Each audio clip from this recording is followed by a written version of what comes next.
My family always told everyone I was a Navy dropout. I never corrected them. At my brother's seal pinning ceremony, I stood quietly in the back until his general spotted me. He paused, saluted, and said, "Colonel, you made it?" The entire crowd went silent. My dad's jaw nearly hit the floor. There are moments in life that shatter everything you thought you knew, moments that force you to confront a painful truth you've been hiding for years. For me, that moment arrived not on a high-stakes mission, but at my brother's Navy SEAL ceremony, a day that was supposed to be all about him. I stood there in civilian clothes, practically invisible to my family, who genuinely believed I was a military dropout. The bitter irony? I wasn't just in the military, I was a colonel in Air Force Special Operations, a reality I'd kept secret for national security reasons for years. And then I saw him, Jack's commanding general, scanning the crowd, his eyes locking with mine, widening in pure recognition. My blood ran cold, because I knew, in that instant, everything was about to change. Growing up in San Diego, as the daughter of retired Navy Captain Thomas Hayes, military excellence wasn't just encouraged in our house, it was demanded. Our home was a shrine to naval memorabilia, and dinner conversations were basically tactical briefings. My dad's booming voice would fill the room with tales of his deployments, his eyes gleaming with pride as my younger brother, Jack, hung on his every word. I was just as fascinated, but my enthusiasm never landed the same way. "Samantha has a sharp mind," my father would tell his Navy buddies, "but she lacks the discipline for service." That assessment stung deeply, especially since I'd dreamed of following in his footsteps my entire life. I ran before school, studied naval tactics, and applied to the Naval Academy with perfect grades. When I got in, it was the proudest day of my life. My father actually hugged me, a rare enough event to make it monumental.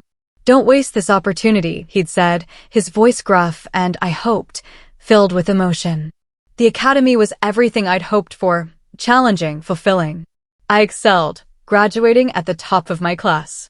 But what my family never knew was that in my third year, intelligence officers quietly approached me.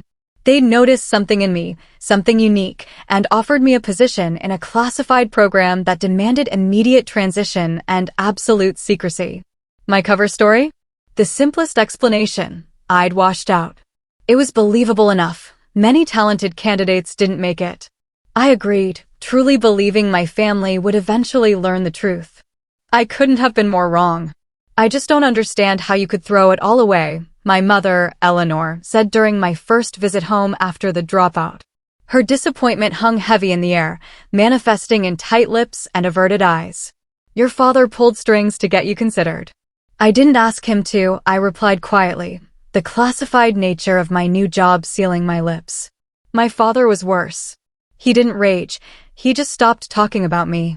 When relatives asked about his children, he'd light up, discussing Jack's accomplishments at the academy, then quickly change the subject when my name came up. Thanksgiving dinners became an endurance test. "Jack's been selected for advanced tactical training," my father would announce, carving the turkey with military precision. "Top of his class. We're so proud." My mother would add, her hand resting on Jack's shoulder, her eyes sliding right past me. "It's comforting when your children find their purpose." My cousin Melanie, always tactless, once asked directly across the table, "So, Sam, are you still working that administrative job at the insurance company?"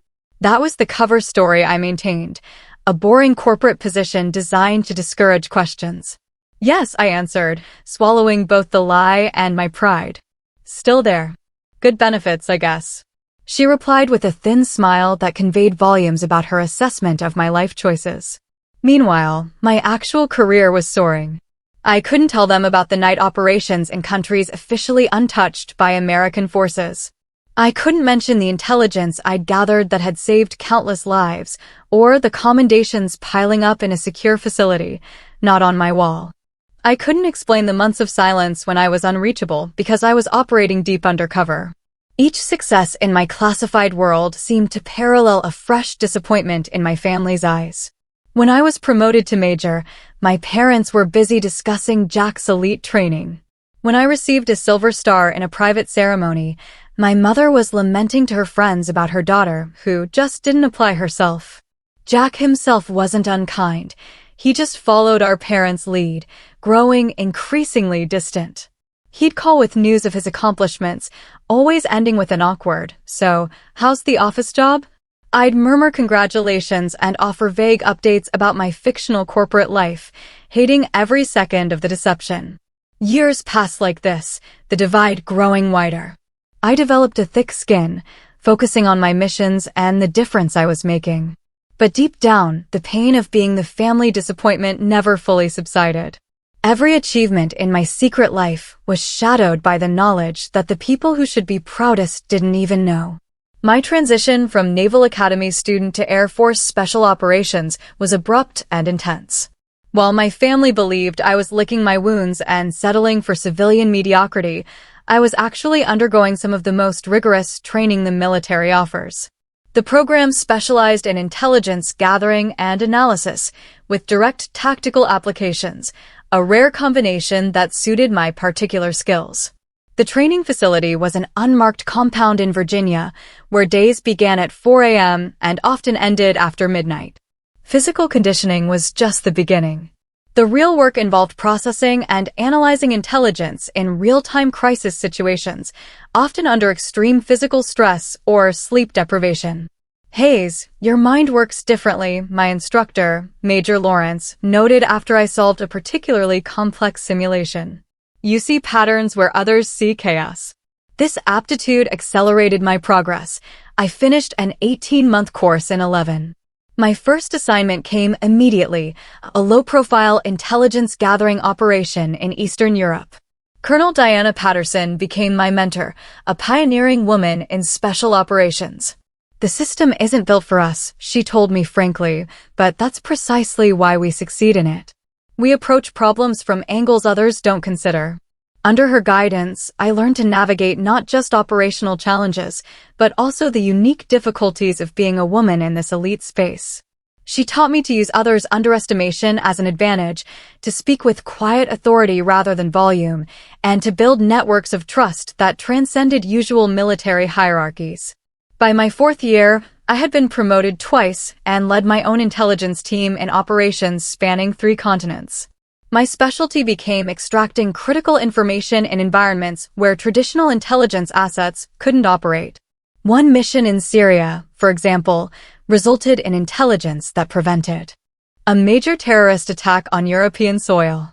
The classified commendations cited my exceptional judgment under extreme pressure and innovative tactical approach. Yet, each time I received recognition within my classified world, the contrast with my family life became more painful. I attended award ceremonies alone, watching other officers embrace their proud families. I celebrated promotions with colleagues who knew only pieces of my story, never the full picture. And I continued to maintain my cover as an unremarkable corporate drone during increasingly infrequent family visits. "Congratulations on your promotion to team lead in customer service," my mother said during one phone call, clearly making an effort to show interest in what she believed was my career. I had just been promoted to lieutenant colonel after a successful counterterrorism operation in Somalia. "Thanks, Mom," I replied, hating the deception. "It's just a small step up." The operational security requirements of my position meant maintaining absolute secrecy. Only a handful of high-ranking officers knew my complete service record. By the time I reached the rank of colonel at age 34, an accomplishment that placed me among the youngest to achieve this rank, I had led operations in over a dozen countries and saved countless lives through intelligence work. My specialty in counterterrorism had expanded to include disrupting human trafficking networks and preventing hostile cyber operations against critical infrastructure. What made my rapid rise even more remarkable was achieving it while facing the additional challenges women in special operations encounter. I navigated skepticism from some traditional military circles, adapted to equipment and tactical approaches designed for male physiology, and developed leadership styles that commanded respect in environments where female leaders were still relatively rare. Through it all, I carried the strange burden of my family's disappointment. Each time I returned from a classified deployment to attend a holiday gathering, I stepped back into the role of Sam the underachiever. I became adept at deflecting questions about my work with vague corporate jargon and redirecting conversations to Jack's increasingly impressive naval career. The weight of these dual identities grew heavier with each passing year. There were moments when the deception felt unbearable, like when my father made a passing comment about people who couldn't cut it in real service, or when distant relatives asked patronizing questions about when I might find direction in my life. But my commitment to national security and the missions I led always silenced the impulse to reveal the truth. The work was too important, the stakes too high. If maintaining my family's disappointment was the price for operational security, I would continue to pay it, regardless of the personal cost. Last Thanksgiving marked a particular low point. I'd just returned from coordinating a joint intelligence operation with NATO forces, 36 sleepless hours of tension that prevented a significant security breach. Instead of recovery, I went straight to my parents' house, exchanging tactical gear for civilian clothes and the hypervigilance of command for the different tension of family dinner. My father stood at the head of the table, crystal glass raised in a toast to Jack. He announced, his voice carrying the captain's authority that never quite left him, whose selection for the Elite SEAL training program continues our family's tradition of excellence in service. Everyone raised their glasses. My mother beamed with pride, her eyes glistening. We couldn't be prouder, she added. I joined the toast sincerely. Jack's accomplishment was significant, and despite our strained relationship, I respected his dedication. But as glasses clinked and congratulations flowed, my mother leaned toward her sister and whispered, just loudly enough for me to hear, at least one of our children is making us proud. The comment sliced through me, despite years of developing thick skin. I excused myself to the kitchen, ostensibly to help with dessert, but really to compose myself. My cousin Melanie followed, cornering me by the refrigerator. So, still pushing papers at that insurance company? She asked, sipping her wine with an air of superiority. Melanie had recently been promoted at her law firm and never missed an opportunity to highlight the contrast in our careers.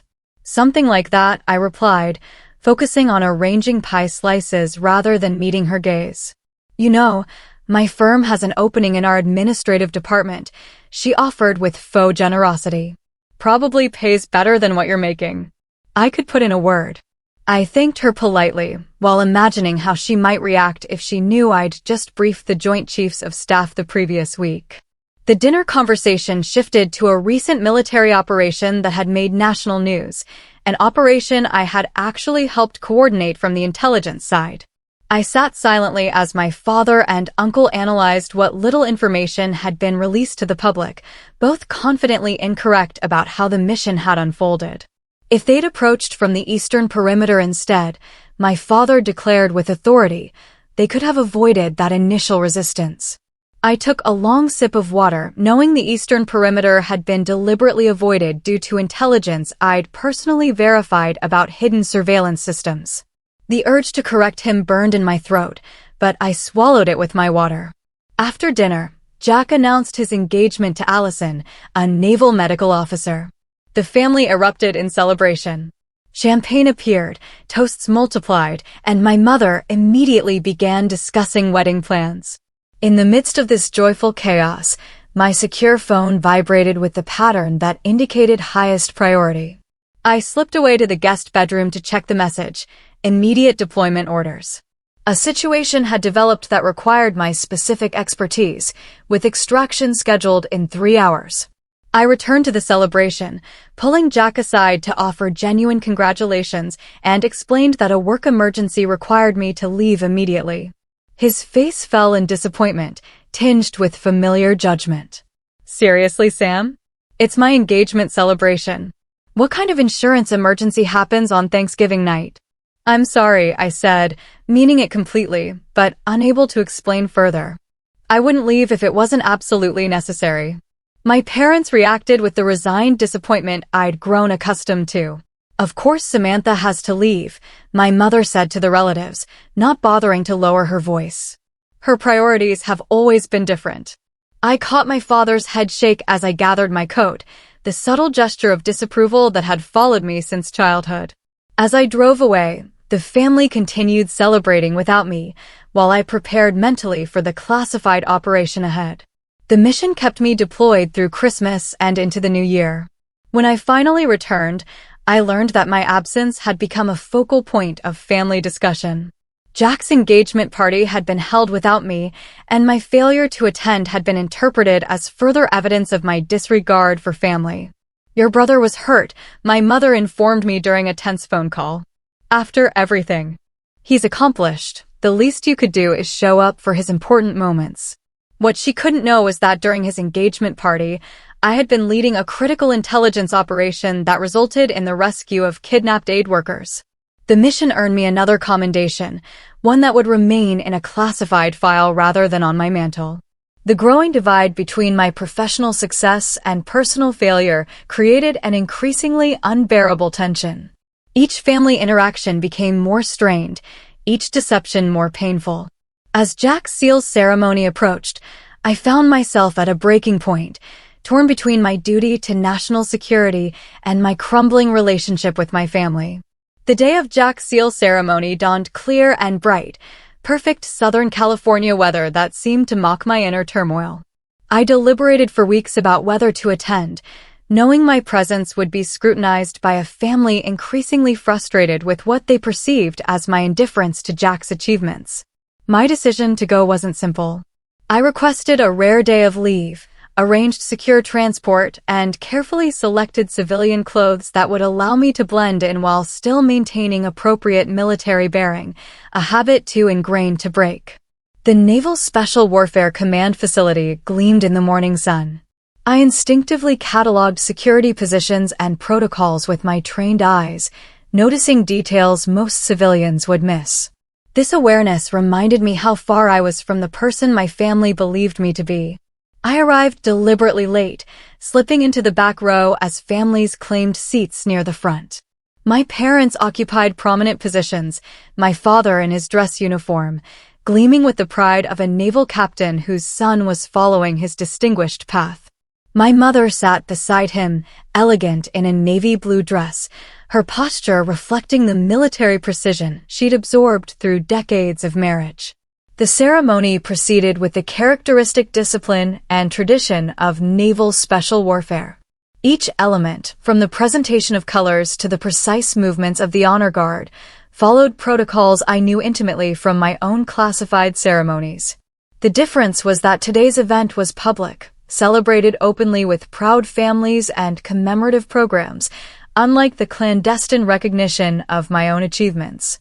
As the ceremony progressed, I found myself analyzing the security perimeter out of professional habit, while simultaneously absorbing the significance of Jack's accomplishment. Becoming a SEAL represented years of grueling training and exceptional dedication, a fact I appreciated perhaps more fully than anyone else in my family could. Midway through, I noticed a familiar face on the platform, Rear Admiral Wilson, who had commanded joint operations where my intelligence team had provided critical support. He was scheduled to deliver remarks. Seeing him triggered an immediate internal alert. Admiral Wilson was one of the few high-ranking officers who knew my complete service record and true rank. I shifted slightly in my seat, angling myself to become less visible. For a moment, I believed I had successfully minimized my presence. Then came Jack's moment of recognition. He stood tall as his accomplishments were read, his face composed in the disciplined expression of a warrior receiving honors. Despite our complicated relationship, pride swelled in my chest. Whatever else had transpired between us, my brother had earned this moment through genuine merit and determination. As applause followed, I allowed myself to relax marginally, a mistake in retrospect. My slight movement caught Admiral Wilson's eye during his scan of the audience. I watched his expression change as recognition dawned, first confusion, then certainty, then an unmistakable reaction to finding a highly decorated Air Force Special Operations colonel sitting anonymously in civilian clothes at a Navy SEAL ceremony. Our eyes locked momentarily. In that brief exchange, I conveyed a silent request for discretion, a plea that military personnel of our rank understand implicitly. The Admiral gave an almost imperceptible nod, and I believed the moment had passed without incident. The ceremony continued. I began calculating my exit strategy, planning to congratulate Jack briefly before departing to avoid extended family interaction. But as the formal portion concluded and families began moving toward their graduating seals, I noticed Admiral Wilson conversing with another officer, gesturing subtly in my direction. My internal alarm sharpened. The second officer, Commander Brooks, had also worked with my team during a joint counterterrorism operation the previous year. Now both men were looking in my direction with a particular expression of military leadership, preparing to acknowledge a fellow officer. I began moving toward the exit, hoping to evade the approaching confrontation, but the crowd's movement blocked my path. As families surged forward, I found myself inadvertently pushed toward the area where Jack stood with my parents, rather than toward the exit. In that moment of navigational confusion, Admiral Wilson reached me, his commanding presence parting the crowd. I straightened instinctively, muscle memory responding to the presence of a superior officer, despite my civilian clothes. Colonel Hayes. Admiral Wilson's voice carried clearly above the post-ceremony chatter. I didn't expect to see you here today. The title echoed in the space around us, turning heads. My parents, standing just feet away beside Jack, froze in confusion. Admiral Wilson, I responded automatically, assuming the formal posture ingrained through years of military service. It's good to see you, sir. Last time was that joint operation in the Gulf, wasn't it? He continued, either unaware of or unconcerned about my family's proximity. Your intelligence was impeccable, as always. Saved a lot of lives. My mother's hand flew to her mouth. Jack's expression transformed from celebration to bewilderment. My father stood rigid, his brow furrowed in deepening confusion. Colonel, my father finally spoke, the words sounding foreign on his tongue when directed at me. There must be some mistake. Admiral Wilson turned, noticing my family for the first time. Recognition flashed across his face as he took in my father's decorated Navy uniform. Captain Hayes, he acknowledged with respect, before turning back to me with raised eyebrows. They don't know. Before I could respond, Commander Brooks approached, extending his hand. Colonel Hayes, your team's work on the Antalya operation was remarkable. We've implemented your extraction protocols across 3 divisions now. The reality of my position was materializing around us like a photograph developing in solution, becoming clearer with each passing second. My carefully maintained cover, the story of professional mediocrity I'd cultivated for years, was dissolving in real time. Samantha, my mother's voice trembled with confusion. What are they talking about? Admiral Wilson assessed the situation with the quick comprehension of a seasoned commander. Captain Hayes, Mrs. Hayes, he addressed my parents directly. Your daughter is one of our most valuable assets in special operations. Her work in intelligence and counterterrorism has been extraordinary. That's not possible, my father stated flatly. Samantha left the Naval Academy. She works in insurance. Air Force, not Navy, Admiral Wilson corrected. And at a rank that reflects exceptional service. The insurance work would be her cover story, fairly standard in her division. Jack stepped forward, his new SEAL trident gleaming on his uniform. Sam, is this true? The moment of decision had arrived without warning or preparation. Years of secrecy pressed against the sudden exposure, creating a disorienting pressure. But as I looked at my family's confused faces, I recognized that continuing the deception was no longer an option. Yes, I confirmed simply. It's true. My father's expression cycled through disbelief, confusion, and the beginning glimmers of reassessment. You're actually a colonel? In the Air Force Special Operations Command, Intelligence Division, I specified, the words feeling strange after years of careful avoidance. I was recruited from the academy directly into a classified program. The dropout story was my cover. Other officers who recognized me had begun to drift over, creating an impromptu gathering that made the revelation increasingly public. A major from Joint Special Operations nodded respectfully in my direction. Colonel Hayes' analysis changed our entire approach in the Mogadishu intervention. My mother looked physically unsteady. All this time, when we thought I couldn't tell you, I said quietly, most of my work is classified at the highest levels. The cover story was a requirement, not a choice. Jack's expression had transformed completely, shifting from confusion to a growing understanding that only another military professional could fully grasp. That's why you missed my engagement party? Coordinating an extraction of exposed assets in Eastern Europe, I confirmed. It couldn't wait, and I couldn't explain. My father, ever the Navy man, had regained his composure and was processing the information with military precision. What's your security clearance level? Higher than I can specify in this setting, I answered, the response itself confirming more than the words contained. Around us, the crowd continued to celebrate, largely oblivious to the family drama unfolding in our small circle. But within that circle, years of misperception were crumbling under the weight of revealed truth. Admiral Wilson, sensing the personal nature of the moment, prepared to withdraw.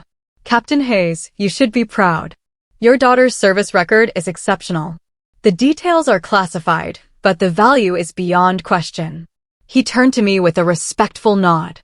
Colonel, I'll see you at next month's Joint Operations briefing. As he departed, the protective barrier between my two worlds, the accomplished military officer and the family disappointment, had been irrevocably breached. Standing before my family in civilian clothes, but now recognized as Colonel Hayes, I felt exposed in a way that countless high-risk operations had never made me feel. Why would you let us believe you'd failed? My mother asked, hurt evident in her voice. It wasn't about what you believed, I explained carefully. It was about operational security. The fewer people who knew, the safer the operations and the people involved. My father, processing this revelation with decades of military experience, was beginning to understand the magnitude of what had been hidden. To reach colonel at your age in special operations. Jack, with his own military training, was connecting dots fastest. Those unexplained absences, the vague explanations, that time you showed up at Christmas with what looked like shrapnel wounds you claimed were from a car accident. Not a car accident, I confirmed quietly. As reality settled around us, I watched my family recalibrating years of perceptions and judgments. The disappointment they had carried, and the disappointment I had endured, was transforming into something else entirely, something yet undefined, but irrevocably changed. We have a lot to talk about, my father said finally, his voice carrying the weight of a man discovering he had been profoundly wrong about a fundamental truth. Yes, I agreed. We do. The family dinner following Jack's ceremony took place at an upscale restaurant near the base, a celebration planned long before the day's revelations. What should have been exclusively focused on Jack's achievement had now become something else entirely, the first truly honest family gathering of my adult life. We sat at a private table in the corner, security conscious even now. My father ordered wine with uncharacteristic generosity, perhaps recognizing that this conversation required social lubrication.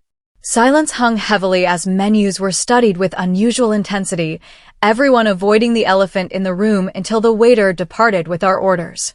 So, my father began, setting his water glass down with precision, a colonel. It wasn't a question, but I nodded confirmation. That's remarkably fast advancement, he continued, the career military officer in him automatically calculating the timeline, especially for someone in. He lowered his voice, special operations. It was a unique path, I acknowledged. The program I was recruited into accelerates promotion timelines based on field performance rather than standard time and grade requirements. My mother, who had been unusually quiet, finally spoke.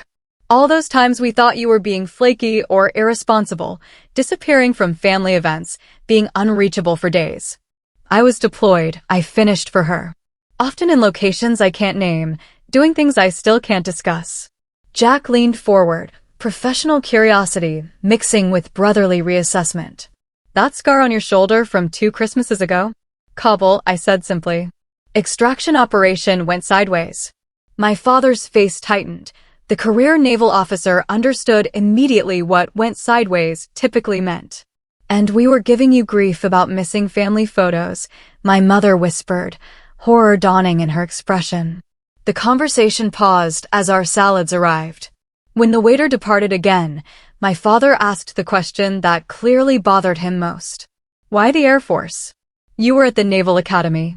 I had to smile slightly. Of course, that would be his first substantive question. The program that recruited me operated jointly but was administratively housed under Air Force Special Operations. The work suited my particular skills, regardless of branch. Which are, he pressed. Intelligence analysis under high-pressure conditions, pattern recognition in asymmetric environments, asset development, and management. Some other specialties I can't detail. Jack whistled softly. That's the heavy stuff, Sam. My mother was struggling to reconcile the daughter she thought she knew with this new reality. But why couldn't you tell us anything? We're your family. Operational security, I explained gently. The nature of my work means that knowledge of my real position could potentially endanger operations or expose networks. The cover story was created and maintained by the program, not by my choice. For 12 years, my father challenged, the hurt beneath his question evident. Despite his military bearing. Not one word of truth? That's the job, Dad, I said simply. You, of all people, should understand that some positions require complete compartmentalization. He fell silent, military discipline acknowledging what the father in him wanted to deny. The main course arrived, providing another brief reprieve from the intensity of the conversation. As we began eating, Jack broke the tension with a short laugh. So, all those times I was bragging about my promotions and assignments, you were talking to someone who was briefing Joint Chiefs? I finished with a small smile. God, I must have sounded like such an idiot, he groaned. You didn't, I assured him. Your accomplishments are real and significant. Different operational areas, different challenges. My mother set down her fork, her food barely touched. I keep thinking about all the things we said to you over the years. The disappointment we expressed, the judgments. You didn't know, I said. You couldn't have. But we should have trusted you, she insisted, tears gathering. We should have seen that there was more happening than what appeared on the surface. Instead, we just wrote you off. The raw truth of her statement hung in the air. They had written me off, creating a narrative of the disappointing daughter that fit the limited information they had. My father, always less comfortable with emotional displays, redirected slightly. Your upcoming promotion? Admiral Wilson mentioned a briefing next month. Are you being considered for Brigadier General? I confirmed quietly. It's not finalized yet. His eyebrows rose sharply. At your age. That would be unusual, I acknowledged. The recommendation is based on the Tavos operation results. That's all I can say about it. My mother wiped her eyes. And we wouldn't have known about this either if today hadn't happened. I hesitated, then admitted the truth. Probably not. The details. You might have eventually learned I was military, but specifics about rank and position would have remained classified. The meal continued with questions I could answer intermingled with ones I couldn't. The boundaries of classified information remained, even in this new openness, creating an imperfect but vastly improved communication. For the first time, my family was seeing the outline of my real life, even if many details remained in shadow. After dinner, my parents invited me back to their home, a gesture that felt significant after years of emotional distance. In their living room, my mother disappeared briefly before returning with a dusty box. I kept these, she said, setting it between us, even though I didn't understand why you'd want them. Inside were mementos from my academy days, my midshipman's cap, academic awards, photographs, items that would have made no sense to preserve for someone who had supposedly failed out. Yet she had kept them anyway. Some part of me never believed the story, she admitted quietly. It didn't fit the daughter I raised, but I couldn't imagine an alternative explanation. My father, after several drinks and hours of processing, had grown unusually reflective. I was hardest on you, he acknowledged, military directness applied now to a personal failing.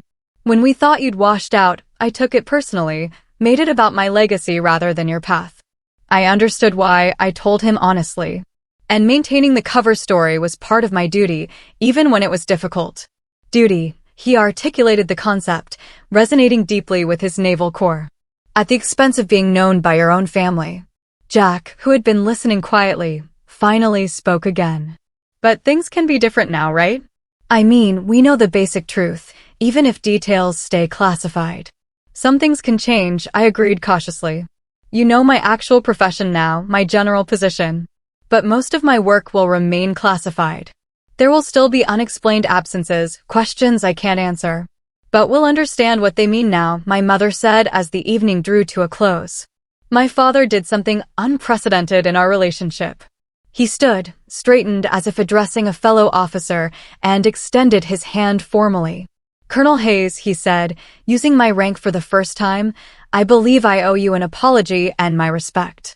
I took his hand, years of military bearing preventing the emotion in my throat from showing on my face. Thank you, Captain. It was an imperfect beginning to a new chapter, one where the truth, even partially revealed, created possibility for healing what deception had damaged. As I left my parents' home that night, I carried both the continued weight of necessary secrets and the newfound lightness of being partially known by those who mattered most. 6 months after Jack's seal ceremony, I found myself approaching my parents' home for another family gathering, this time a 4th of July barbecue that had been a Hayes family tradition for decades. The familiar nervousness that had accompanied these visits for years had transformed into something different, a cautious optimism about family relationships rebuilding on more honest ground. As I walked up the driveway, carrying a dish I'd actually prepared myself rather than the usual hastily purchased store contribution, I noticed several of my father's old Navy colleagues gathered around the grill. In previous years, I had avoided these military-heavy gatherings whenever possible, finding the deception particularly difficult among those who spoke my professional language. Today was different. My father spotted me and straightened slightly, not quite the attention stance of military protocol, but a new recognition that carried its own significance. Sam's here, he called, using my familiar name, but with a new tone. As I approached, he did something unprecedented. He turned to his friends and said, "Gentlemen, my daughter, Colonel Hayes, Air Force Special Operations." The introduction, simple but accurate, represented a seismic shift. The retired officers nodded with the respect of men who understood precisely what the rank and division signified, particularly for someone my age. No details were necessary. The basic facts communicated volumes to those who spoke the language of military service. My mother emerged from the house, her greeting warmer than I could remember in years. As she hugged me, she whispered, "I put together a small display. Nothing classified, I promise." Curious, I followed her inside to the study, my father's domain, traditionally filled with his naval memorabilia. In one corner, she had created a discreet but meaningful arrangement, my academy graduation photo, the few unclassified commendations I'd been able to share, and a recent formal photograph in uniform following my promotion to Brigadier General. "Is this okay?" she asked, uncertainty in her voice. "I wanted to honor your service too, but I wasn't sure about security concerns." I examined the display carefully. "It's perfect," I assured her. "Nothing here reveals operational details." Her relief was evident. "Good. Your father checks it every day, you know." I think he's still wrapping his mind around everything. Returning to the backyard, I found Jack manning the grill alongside our father. My brother's transformation had been perhaps the most straightforward one, military professional recognizing another, with the shared understanding that comes from parallel experiences, despite different branches and specializations. "General," he greeted me with a grin and a deliberately informal salute. "Burger or hot dog?" "Both," I replied, falling easily into the sibling banter that had been absent for too long. "I just finished 3 weeks of MREs. I'm making up for lost time." He nodded, understanding immediately what 3 weeks likely signified without asking questions he knew I couldn't answer. This new shorthand between us, acknowledging the boundaries of classified work without resentment, had become one of the unexpected gifts of the truth. The afternoon progressed with a lightness I hadn't experienced at family gatherings in over a decade. Though many topics remained off-limits, my recent deployment locations, the nature of current operations, the specifics of upcoming assignments, the fundamental truth of who I was, and what I did now formed the foundation of our interactions. My father, always more comfortable with actions than words, found ways to express his changed perspective. He introduced me to his colleagues with unmistakable pride. He referenced my operational insight when discussions turned to current military affairs. And most tellingly, he deferred to my expertise in areas where Air Force operations intersected with naval concerns, a professional respect that meant more than any verbal apology.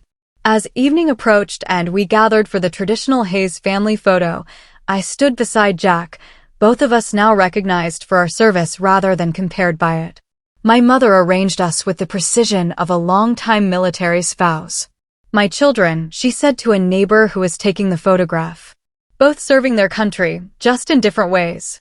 The simple statement acknowledged the parallel value of our different paths, a recognition that would have seemed impossible a year earlier.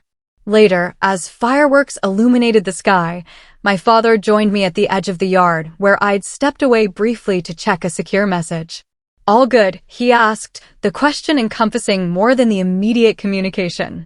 "Yes," I confirmed, returning the phone to my pocket. "Nothing urgent." He nodded, gazing upward at the patriotic display rather than at me, a military man's approach to emotional conversation. "I've been thinking about what it cost you," he said finally. "Carrying that cover story all these years, bearing our disappointment when you were actually doing my job," I finished when he trailed off. "That's all it was, Dad. The job I was assigned with the parameters required. But the personal cost," he insisted, "still watching the fireworks, missing the recognition you deserved, even from your family." I considered this, formulating my response with the same care I applied to operational assessments. There's something freeing about being evaluated solely on your work, without external expectations or family legacy influencing perceptions, I offered. In some ways, starting with a blank slate let me define my own path. He absorbed this perspective thoughtfully. "Still, I regret the judgments we made with incomplete information."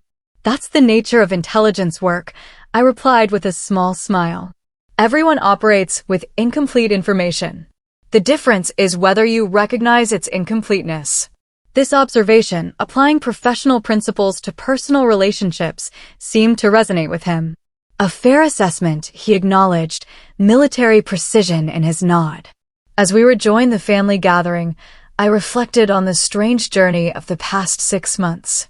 The revelation at Jack's ceremony had not instantly repaired years of misunderstanding, but it had created space for something new to grow. The family that had once seen me as their greatest disappointment was now navigating a recalibrated relationship based on partial truth, the maximum disclosure my position allowed. 2 weeks later, I stood at attention during my promotion ceremony, the stars of a brigadier general being affixed to my uniform. Unlike previous promotions celebrated only among cleared colleagues, this one included 3 seats in the family section, occupied by my parents and brother. The technical details of my accomplishments remained classified in the official citation, cloaked in the deliberately vague language of special operations. But the pride in my family's eyes needed no detailed explanation. They understood enough now. Not everything, but enough. As the ceremony concluded and I joined my family, my mother embraced me with tears in her eyes. "I always knew you were exceptional," she whispered. "I just didn't know how." My father, ever the naval captain, extended his hand for a formal shake before professional composure gave way to parental pride, and he pulled me into a brief, tight hug. "Well done, General Hayes," he said gruffly. "Well done." The journey from family disappointment to recognized professional had been complicated by necessary secrets and security requirements that would never fully disappear. But standing with my family, accepting congratulations for an achievement they could finally acknowledge, I found peace in being partially known, an imperfect but meaningful visibility after years in the shadows. For anyone who has been misjudged or underestimated, there's a powerful lesson in this experience.